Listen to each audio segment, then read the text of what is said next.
ao podcast do Instituto Ludwig Fomes Brasil. Meu nome é Bruno Garchagen.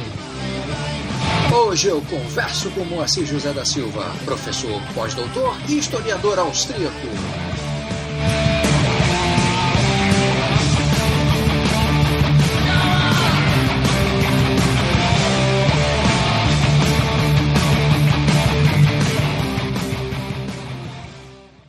Seja muito bem-vindo, Moacir. Olá, obrigado, Bruno. Muito obrigado.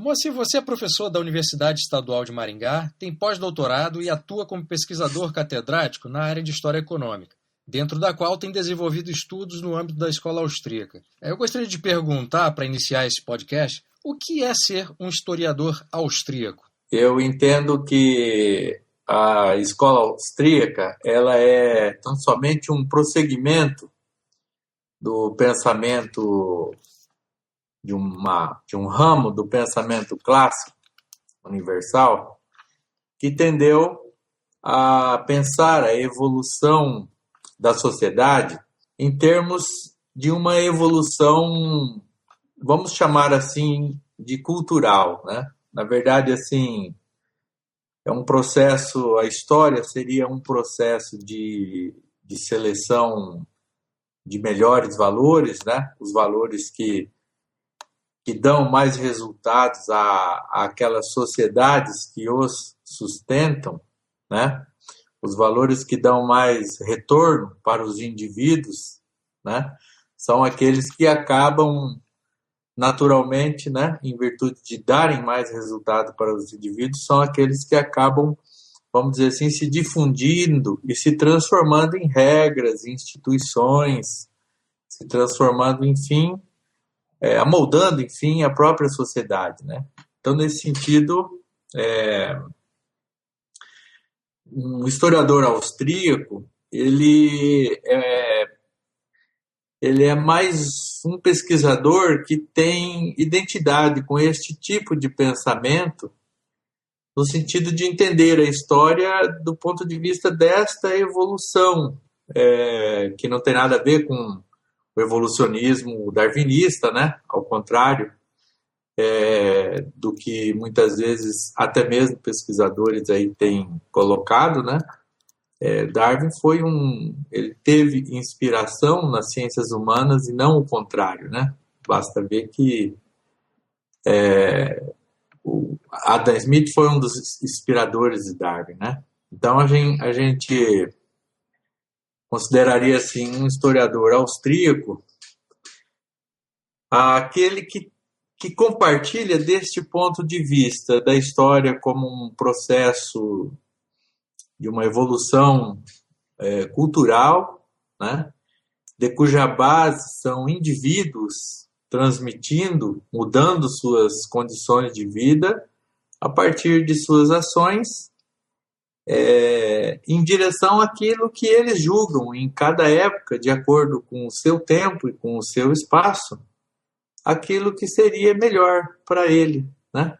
Então, assim, entendo que tributários dessa concepção colocaria Shakespeare, né? Na obra do Shakespeare já aparece assim esse processo de seleção, né? A gente poderia oportunamente definir isso melhor, né? Na obra do Adam Smith, por exemplo, também a gente já vê assim, uma explicação da história a partir de instituições que deixam de existir porque perdem a sua eficiência social, né? E são substituídas por outras que são melhores, né? Como ele dá o exemplo no livro 3º da Lei da Primogenitura.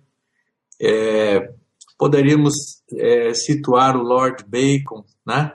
Que tem uma obra muito interessante que infelizmente não foi traduzida. Acho que o título é Máximas do Direito, né? Onde ele também mostra uma visão semelhante. Então, existe uma tendência do pensamento universal que vem antes da escola austríaca, né?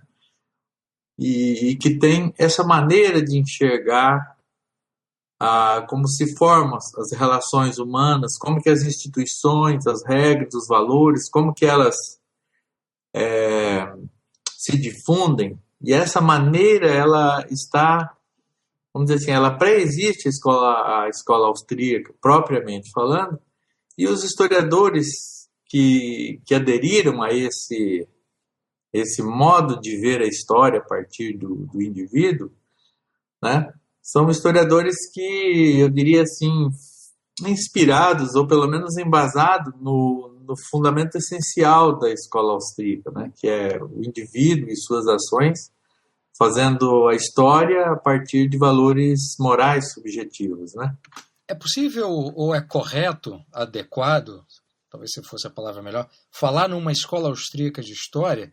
E se for correto se referir a uma escola austríaca de história, como é ou como você a definiria e qual seria a diferença em relação às outras escolas que estudam a história? Vamos separar assim as duas perguntas, né? Na verdade, assim, nós podemos falar numa escola austríaca de história na medida em que nós temos muitos historiadores, né? Vamos dizer assim, filiados a esse princípio. Vamos assim, retomando uma base, né? Uma base assim de pensamento, né? Quando Hayek e Mises partiram para o estudo da economia, na verdade, as grandes conquistas para a área de economia, as discussões referentes à alocação de recursos, por exemplo. Então, a gente vê no Hayek, principalmente, assim, que o fundamento maior disso, ele conseguiu encontrar na própria história, né? Tanto que a obra geral do Mises, Hayek, né? São obras que vão bem para além da economia, né? Então, assim, existe uma escola austríaca de psicologia, né? A obra dele é muito grande, existem grupos e escolas de pensamento dentro da psicologia, existem escolas de pensamento filiado a esse ideário dentro do direito, né? E dentro da história também, porque eu entendo a escola austríaca como um prolongamento do pensamento, desse pensamento clássico, dessa forma de ver, né, a história. Então, nesse sentido, a gente teve, assim, filiados a essa ideia de que o indivíduo faz a história, né, nós tivemos, assim, grandes ícones, como, por exemplo, Tocqueville, né, Tocqueville, o Hayek, segundo eu li uma vez, ele teria dado o nome da Montpellerin Society de Fundação Tocqueville, tal era a sua admiração por ele, né? Então, assim, citaria também um dos grandes historiadores da escola austríaca, o Dr. Ronald Max Hartwell, né? Olha, assim, o pouco que eu estudei dele, traduzi alguns trabalhos, né? Ele é especializado em Revolução Industrial, né? Ele tem, acho que, mais de 200 trabalhos sobre Revolução Industrial e foi o grande debatedor do Eric Hobsbawm, né? No Brasil, infelizmente, só chegou o Hobsbawm, não chegou, não foi traduzido os trabalhos do Hartwell, que foi uma grande perda. Então, nós podemos dizer que existe uma escola austríaca de história, né?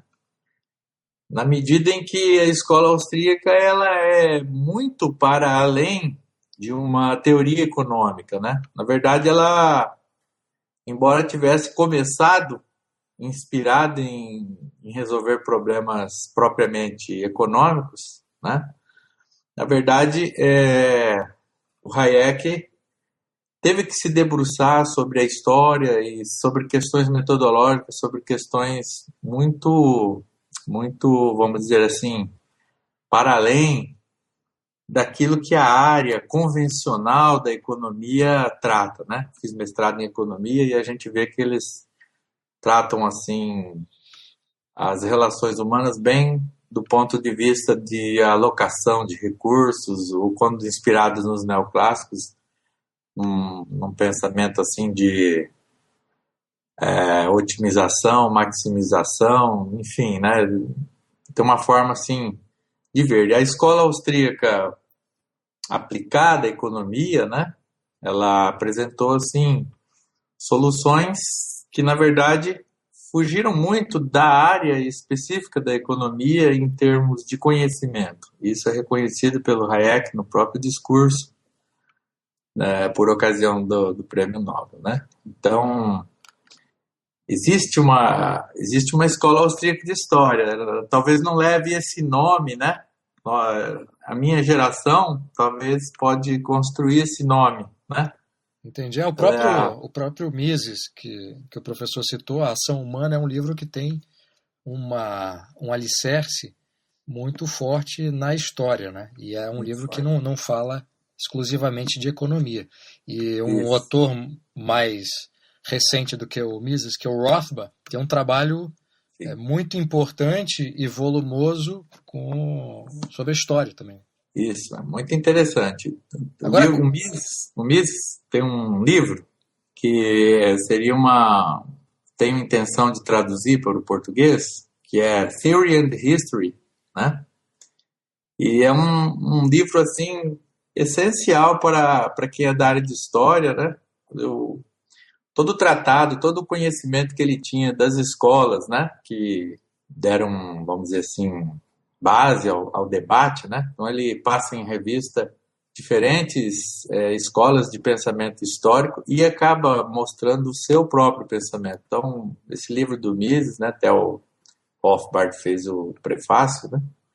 É um livro muito interessante para quem atua especificamente na área de história. O livro vale a pena, um livro muito consistente, muito, muito, muito fundamentado, né? Agora, com relação à segunda parte da pergunta, professor, qual seria a diferença mais marcante que o senhor identificaria nessa, vamos chamar, escola austríaca de história, em relação às outras as escolas de pensamento histórico mais importantes e que estão em voga no meio acadêmico? Vamos responder assim, dentro dos limites assim de um podcast, né? Sem termos tempo assim para aprofundar assim bem adequadamente, assim, digamos, né? Vamos responder nos limites de uma entrevista, naturalmente, né? Exato. Então, eu falo isso porque eu não quero ser cobrado de ser superficial em algum ponto, né? Por algum colega ou por algum pesquisador, que talvez seja até justo que eu seja cobrado, mas não é o caso aqui de detalhar, de descer tanto ao nível de detalhes, né? Mas fica essa entrevista sendo um início de uma conversa sobre o assunto, naturalmente, né? Exatamente. Então, eu entendo assim, comparando com as diferentes escolas, as principais, vamos citar as escolas pós-marxistas, que também são basicamente marxistas, né? E a escola de análise, né? Então, os historiadores franceses, né, em suas diferentes gerações, né, poderíamos citar o Chartier, o Le Goff, né? Tem aí um rol muito grande, né? A diferença básica que eu compreendo é a escola austríaca, ela ofereceu um ponto de partida que acabou assim, digamos, por realizar um sonho, né? Acabou assim por atender um objetivo da historiografia de se libertar do marxismo, de fato, né? Enquanto no marxismo nós tivemos assim uma forte inspiração ainda no positivismo, ainda na ideia de filosofia da história, enfim, todo aquele poderio dos métodos das ciências naturais, a ideia de uma história linear, evolutiva, rumo ao futuro, né? Já na escola de análise, a gente teve assim um certo recuo, né? Na adoção desses métodos de explicação das ciências naturais, né? Então, eles procuraram romper em grande parte com isso, né? O próprio François Doss, né?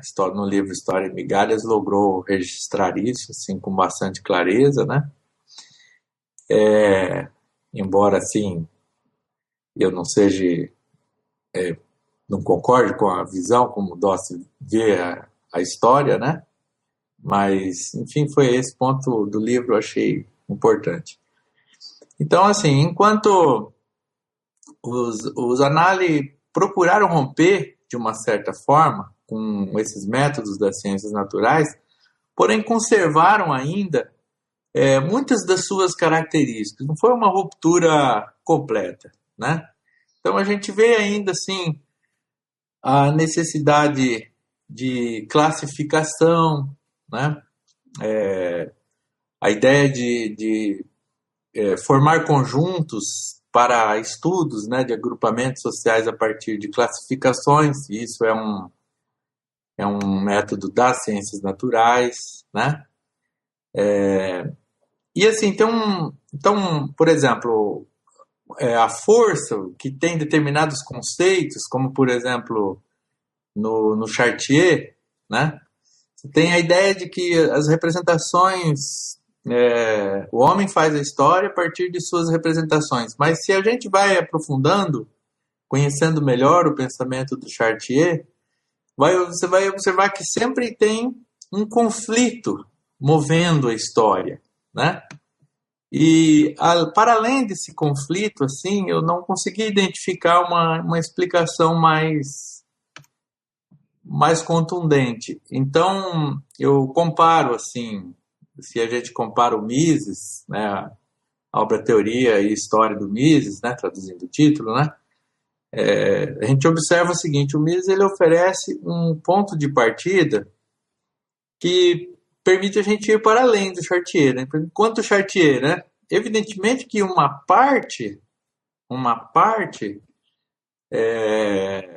da história é possível ser entendida a partir do conflito entre grupos, né? Não estaria, vamos dizer assim, 100% errado, né?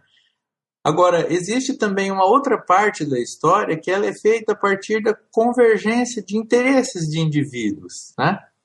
Então, eu diria que a escola austríaca, ela acaba se constituindo numa teoria que dá ao historiador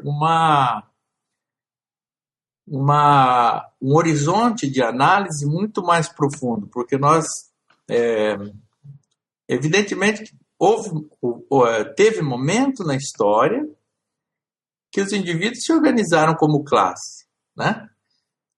Exemplo, a Revolução Francesa, né? Agora, teve momento da história que os indivíduos se organizaram em castas. Damos como exemplo o hinduísmo, né? Fala de 5.000 anos de história que não existiu classes. Então, assim, tanto o marxismo quanto as suas derivações, aquelas visões de história a partir do sistema, quanto a escola dos Anali, né? Carecem, assim, de um ponto de partida que nos possibilite entender, vamos dizer assim, tanto o período em que existiu classes, quanto o período em que não existiu classes, tanto o período em que houve convergência de interesses, quanto o período que houve conflito de interesses. E este ponto de partida, que eu acho que é o grande cerne da questão, que é enxergar a história a partir do indivíduo, né? Somente enxergando a história a partir do indivíduo é que a gente não, vamos dizer assim, não cai em alguma forma de esquematismo guindado a conceitos como simbologias, práticas sociais, né? Estrutura cultural, né? A gente vai... Essas escolas aí acabam caindo em determinados conceitos, e esses conceitos acabam tendo um realismo e acabam, de uma certa forma, tendo uma influência na explicação da história maior do que as ações dos indivíduos, né? Então, assim, em detrimento dessas escolas, para fazer assim uma contraposição rápida, a escola austríaca, quando ela retoma o indivíduo, né? Quando ela, vamos dizer assim, reaviva, né? Retoma essa parte do pensamento universal, né? Mesmo em Shakespeare você já vê assim o absolutismo, você já vê assim o dinheiro, o comércio, você já vê explicações a partir do indivíduo, né? Então, assim, a escola austríaca, quando oferece esse ponto de partida, ela deixa para nós historiadores um grande método, vamos dizer assim, para que a gente possa fugir dos esquematismos, das militâncias, das paixões e fazer uma pesquisa, digamos, mais imparcial e lidar, inclusive, com variáveis que têm um maior alcance de profundidade, né? Agora, professor, a respeito do seu trabalho acadêmico, você é autor do livro História Econômica 1 e está organizando uma série de 43 livros na área de História. Onde é que entra a escola austríaca nesses trabalhos? A coleção, ela pertence ao departamento de História da universidade, né?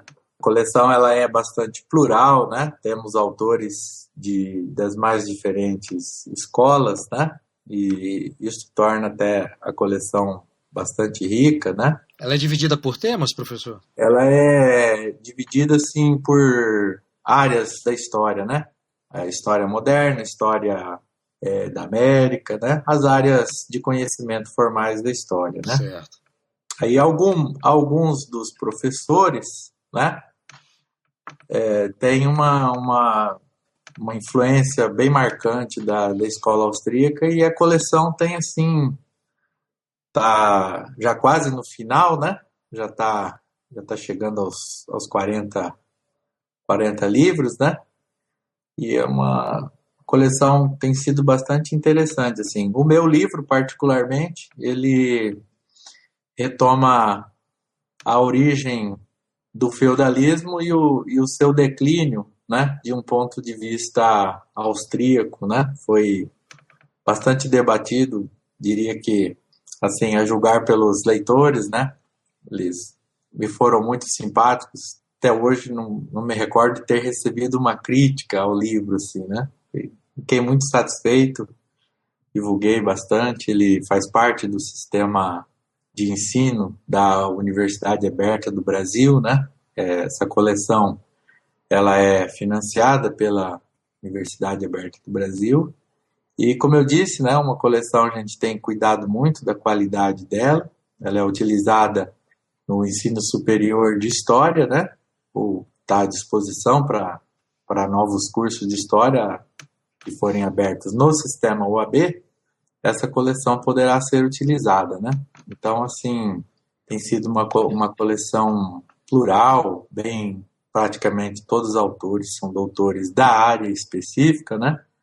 E como eu te disse, cada um segue aí uma escola. Eu tenho sido coordenando de uma forma, a coleção, né, de uma forma bastante neutra e vamos dizer, imparcial, né? Agora, Mas, assim, quem tiver interessado em eventualmente comprar pelo menos o teu livro, professor, isso está disponível para venda externa? Então, no momento, eu tô assim, terminando uma série de trabalhos aí, e no momento ainda estou trabalhando numa edição atualizada, né, que estará disponível dentro de algum tempo, né? Por enquanto ainda não pude disponibilizar ainda. Entendi. Agora, professor, o que tem na Universidade Estadual de Maringá para ter pelo menos um núcleo de professores que estudam e trabalham com a escola austríaca? Como é que começou isso? Uma pergunta interessante, intrigante, né? Eu devo fazer justiça, assim, a grandes professores que eu tive, né? Eu gostaria, assim, sem comprometê-los, digamos, com as minhas imperfeições, né? Mas gostaria de frisar que aqui em Maringá a gente teve um grupo de professores, né? Professor Lupércio Antônio Pereira, professor José Flávio Pereira, professor Claudinei Mendes, né? Uma série de outros que nos deram, assim, uma boa formação na economia política clássica, né?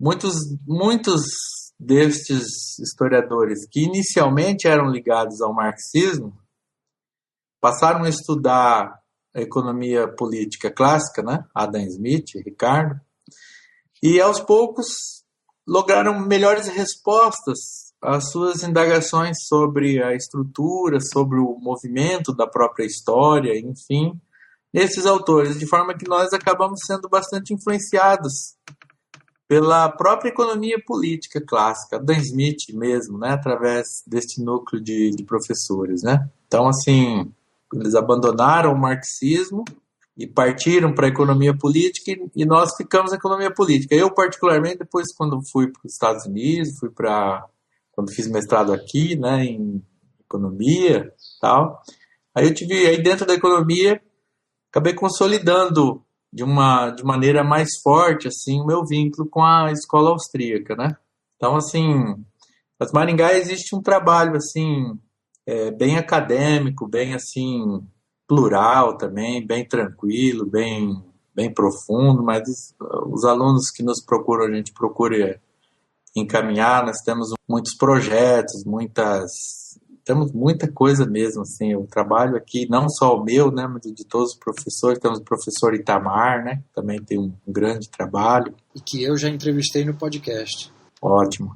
E então, assim, aqui em Maringá tem um núcleo, assim, muito grande de pensadores, não só no nosso departamento, né, tem também em outros departamentos, pessoas de outras áreas que têm uma grande simpatia com a escola austríaca, né.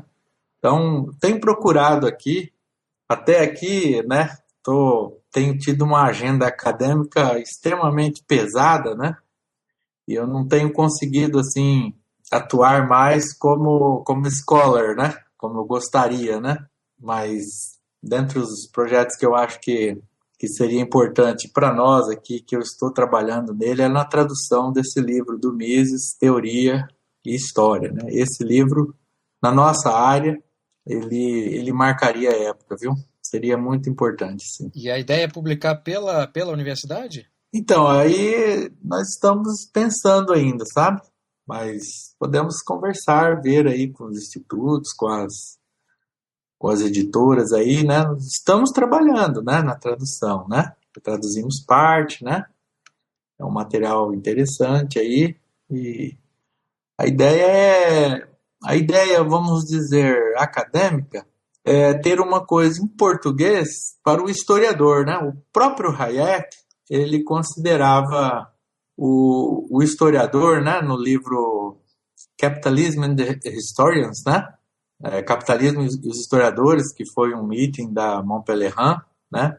No prefácio ele considera, né, o historiador é uma classe muito influente, né? Ele considera a classe mais influente do mundo científico, né, do mundo acadêmico, né?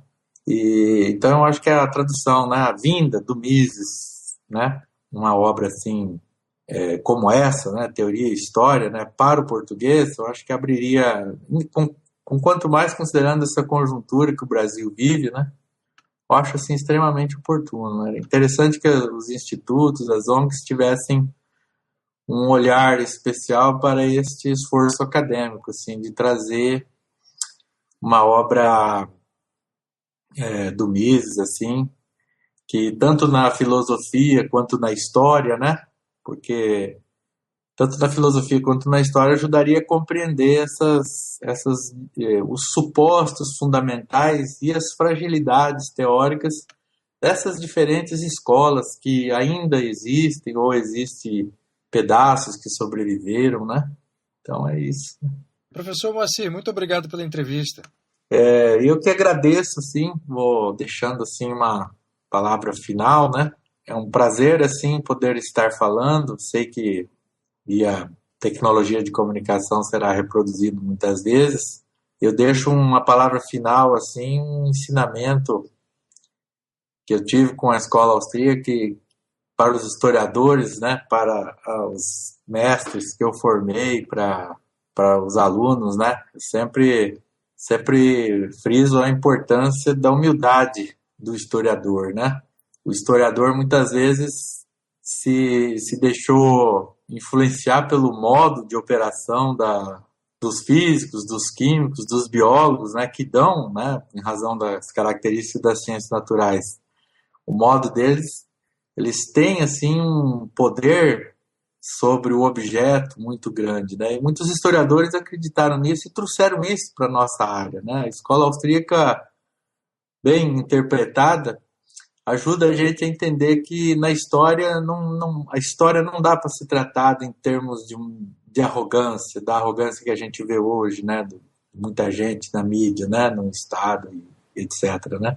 Então deixa essa mensagem que talvez um começo, né? Um princípio para uma investigação imparcial, uma investigação com profundidade, com entendimento, assim, com uma reconstrução imparcial do passado. Ela não só precisa ter como fonte a história das ideias, mas precisa ter do historiador assim um senso de humildade perante o seu objeto de estudo, né? Esse senso de humildade foi uma das coisas mais encantadoras que eu vi no Hayek, no Mises, na humildade intelectual, e com ela para mim particularmente abriu a porta para uma palavra tão em desuso na nossa área, que é a compreensão da história. Todo mundo tem uma posição, tem uma luta, tem uma manifestação, tem um protesto, mas a compreensão realmente requer assim, muita humildade, muita simplicidade de alma, né?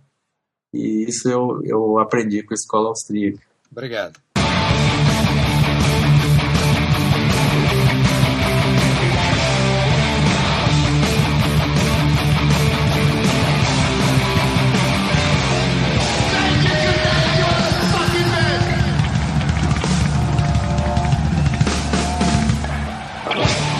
Este foi o podcast do Instituto Ludwig Fomes Brasil. Meu nome é Bruno Garchagen.